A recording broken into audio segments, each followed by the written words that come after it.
Hey folks, it's Jared Mannanen from the website TahoeTrailGuide.com. Today I'm going to be talking about some of the ways in which I choose backcountry cross-country ski routes. To be clear, this discussion is broad in scope and I'm going to be asking a bunch of questions that you need to answer for yourself.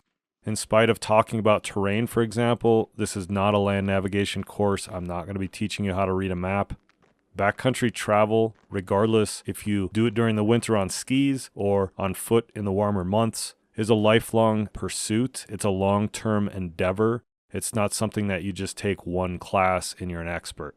There's a lot of technical skills involved, obviously, but there's a lot of other intangible aspects that you need to embrace. And a lot of it just boils down to knowing yourself and knowing your limits and being completely immersed in the backcountry experience. So I just want to apologize in advance if you're expecting something much more technical and specific. I take into account a number of different factors and considerations when planning out my backcountry cross-country ski trips. And for good reason. What we're endeavoring to do here, which is to say we want to go skiing off-trail, away from civilization, potentially by ourselves, or with very few people and very few resources, well, that could clearly become a recipe for disaster. Just know, however, that the factors that I'm going to list out in this video, I would consider them more complementary and interconnected, so one informs another. All of that said, there is one factor that I would argue is the most important factor to consider, and that's simply, what is your goal for going out into the backcountry on cross-country skis?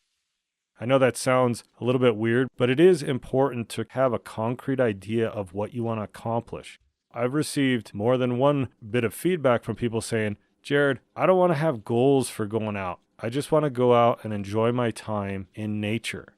Well, I hate to break the news to you, but that technically is a goal. It may not be a very clear one, like how do you actually assess whether or not you're enjoying yourself? Is that a number of smiles per hour or minute? I don't know, but you have given yourself a certain set of expectations that you're hoping to meet when you go out and cross-country ski. And that's all I'm saying is really getting a clear idea of what you want to do when you go out into the backcountry. Is it to go to a point location and turn around and come back? Is it to practice a certain skill or technique? Am I looking for wildlife, such as birds?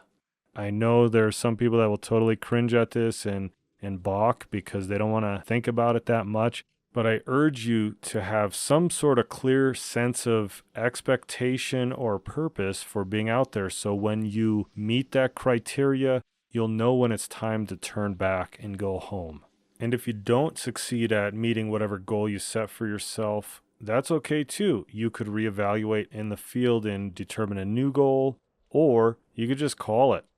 You don't have to be the guy stuck at the slot machines trying to just win. If only you put one more quarter, one more dollar into that slot. It gives you purpose, it keeps you focused, and hopefully it gets you back home safely. I just think there happens to be a lot of people in this world that don't have a clear understanding of what they want out of life, and as a result, don't get much of anything accomplished. This is not the type of mindset that you want to have when you go into the backcountry, particularly on cross-country skis. You want to know why you're out there, and you want to accomplish what it is that you set your mind to, and then you want to go home and tell all your friends about it. So come up with a plan or a goal for your backcountry cross-country ski trip, because all of the other factors that I'm going to talk about are going to be based on this goal of yours. Outside of the actual snowpack, terrain is probably the biggest factor that we want to consider when we're going to go into the backcountry. And it should also be noted that terrain will be directly tied to whatever goal you set for yourself. If you wanted to practice downhilling, steep climbs, you would go into the mountains. If you want to try to log longer miles, you're probably going to want to look for flatter terrain. People do ask me how I find all these different places in which to cross-country ski. I don't mean to sound dismissive, but realistically, I just explore. But I don't just mean in the winter, all year long. When I'm out hiking, when I'm out driving around the Tahoe region, for example, my eyes are always open to potential locations in which I could cross-country ski. I've been living at Lake Tahoe for a little over 18 years at this point, and over all these years, I've just managed to develop an intimate knowledge of a lot of places. There's still so much for me to explore, but thanks to through hiking the Tahoe Rim Trail, for example, and then just going out on countless day hikes, snowshoe journeys, and cross-country ski sessions, I keep finding new places in which to ski. Hiking along the standard trails in whatever location in which you want to explore is fine, but you do have to get off those well-traveled paths on occasion. Obviously, you need to take some precautions when traveling off-trail in the backcountry, but a lot of times looking at a map just ain't going to do it for you. You actually need to go hike up to that ridge, go around that corner, and have a look for yourself to see if that terrain is suitable for cross-country skiing. And it's generally a lot safer to perform this reconnaissance in the off-season or the warmer months when you're not dealing with snow, avalanche concern, and generally just the unknown. I've also referred to a series of books called Ski Tours of the Sierra Nevada. There may be one similar for your location. It may only be one book, for example, but it's worth picking up. I do big years, like you've probably seen in some of my videos, where I'm spending an entire calendar year looking for either bird species in the Tahoe region or wildflower species, and that takes me to new locations as well. Realistically, I recommend developing a bond with a place in which you want to ski. Instead of trying to ski in 1,000 different locations across the country, across the world, pick one and just learn it really well. I'm not going to say that the risk factor decreases, but you become more familiar with it and you can mitigate some of the risk of being in the backcountry simply because you're so familiar with the terrain in which you're covering. The snowpack is obviously one of the biggest factors to consider. How much snow are you actually working with? On this day, there wasn't any snow at my house, which sits at about 6,500 feet. So I decided to make the commute up to Carson Pass, which sits just over 8,000 feet and goes higher. The trail that I was hiking on, that was pretty crusty and hard-packed. Off-trail had a bit of a breakable crust on top of unconsolidated sugar. So my goal for this particular ski session was mostly just about getting on skis and sliding around. Because I experienced that sugary, unconsolidated snow under the crust, I decided that I would just work this one area until it got consistent enough that I could practice 1.5 telemark turns each time I went down. One of the main factors to determining the quality of the snowpack is to consider the season and whatever history has come preceding the day that you plan on skiing, with regard to snow, that is. On this day, which was at the tail end of November, which means it's still at the beginning of the season, and we haven't really had too many snowfalls, whatever snow that we received recently, which was about a week and a half ago, fell directly on bare earth. So there is no base of snow on which those few inches fell.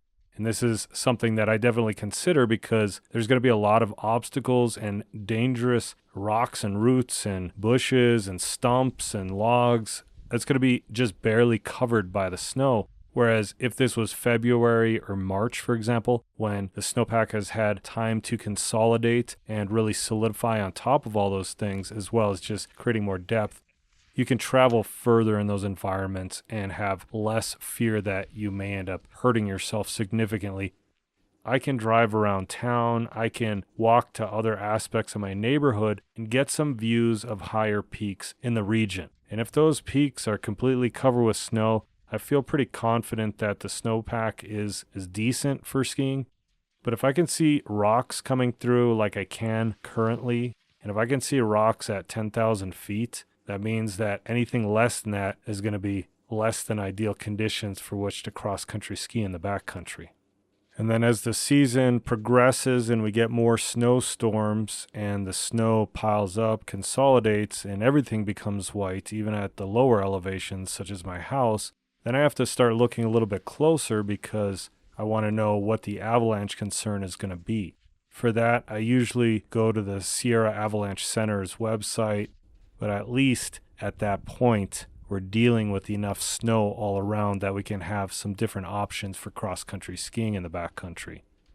I realize that those of you who do not live in the mountains or near where you like to cross-country ski that it's not as easy as it is for me to just basically look out the window or go take a ride around and scope it out. So you'll have to find other ways of gaining that information about the state of the snowpack.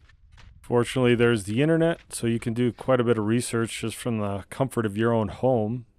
In your area, you may have a similar organization such as the Sierra Avalanche Center, or you could look to nearby alpine ski resorts because they always put out reports stating what their snowpack levels are at certain elevations. And even though you won't be at their ski resort, you can kind of use some of that to your advantage. Groomed cross-country ski areas and resorts also put out their own grooming reports and snowpack data. It's also worth checking social media feeds of people who live and or ski or snowshoe in that area. There's also different groups that you can find online, such as the Facebook groups called Nordic Skiing and Cross Country Ski Rookies and Beginners. You may be able to find somebody in the area in which you hope to ski, so you could just reach out to those people. Try to find a way to maintain a connection to the place in which you want to ski. And that's kind of the underlying theme of me monitoring the snowpack. I'm always looking in the distance to see what the snow looks like. I'm trying to get a feel for what kind of opportunities it may present.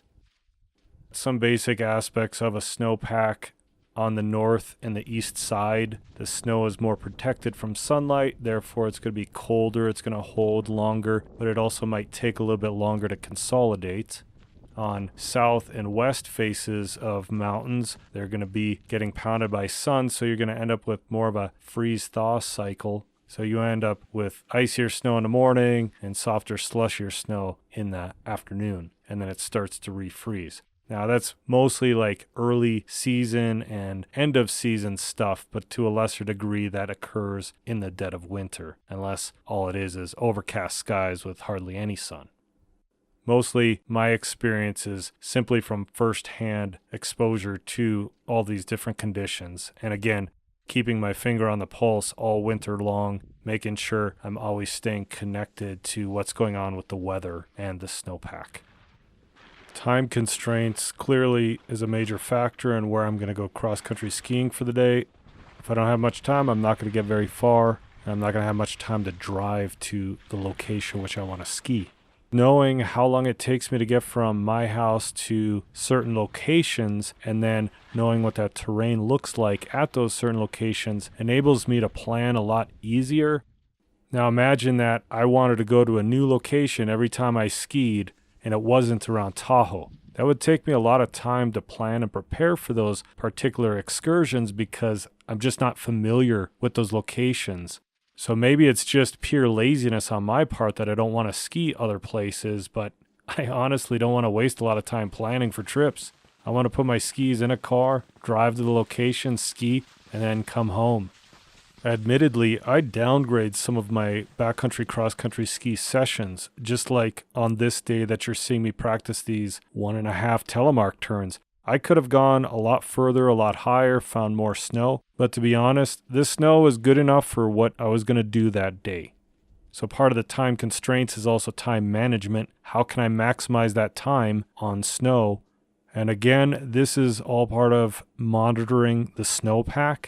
What if you are driving to the mountains? Is the snowpack good enough at lower elevations so that you could drive less and ski more, even though you might not be in the absolute best area to cross-country ski? There's a lot of times that I follow the snowpack up and down the mountains as the season progresses. And like I said, I'll downgrade a session if it means that I'm going to be able to stay on snow longer than being in my car. I totally agree that I have a lot of opportunities, more than most, to be able to go cross-country skiing in public lands pretty close to my house. That said, it's the same process that you would implement if you did not live in the mountains. It's just on a bigger scale. Chances are you probably won't be able to ski quite as much, but the name of the game is to maximize your time on snow. So again, I totally recommend just choosing a region that you want to really learn about, because that will yield opportunity for you to make better choices as to where you're going to ski and for how long you can ski.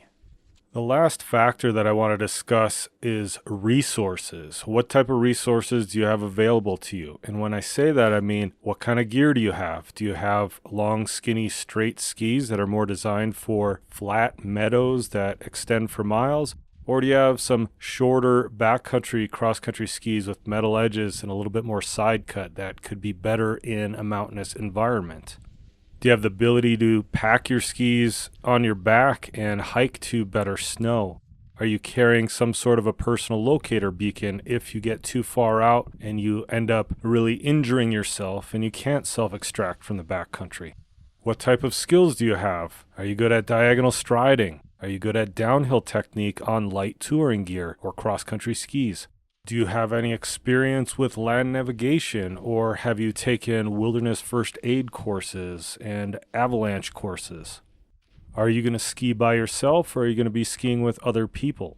Being with other people is generally considered to be safer. However, if those other people, or even one of those other people, does not possess the same athletic background or skill set that you do, they might actually become a liability to your party. Another potential issue if you're skiing with other people is whether or not you have discussed your goals and expectations for the journey. If you have at least one or more members of your party who don't share those same expectations, that could really derail the whole experience for everybody. Are you physically fit? Do you have good endurance? I've run marathons. I've thru-hiked the Appalachian Trail. I was a U.S. Marine. I was a wrestler in high school. I don't offer that information because I'm trying to make myself look like a tough guy. I'm just trying to illustrate the fact that for most of my life, I've known physical suffering in pretty adverse conditions. And I feel pretty confident that I could crawl or claw my way out of the backcountry if I had to.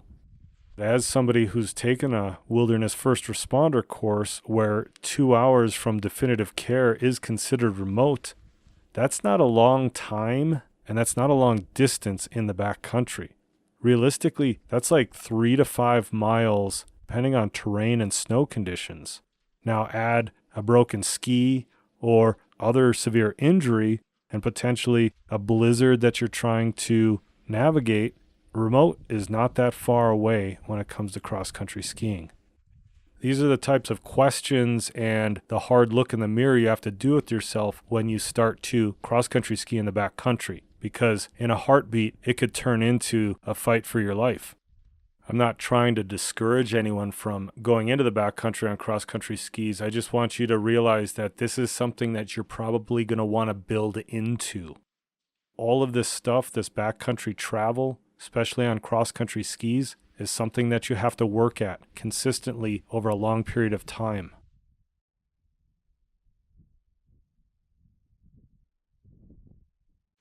Okay, folks, that's about all I have. If you liked the video, give it a thumbs up. Please subscribe to my YouTube channel. Check out TahoeTrailGuide.com for more information about cross-country skiing and snowshoeing. And if you have any feedback or questions, post it in the comment section below. I also want to say I totally am grateful for all of your support, subscribers, people who comment, people who like my videos, my Patreon subscribers particularly, as well as those who send tips and gratuities via PayPal and Venmo. You guys are amazing. I totally appreciate all that you do for me. Take care, folks.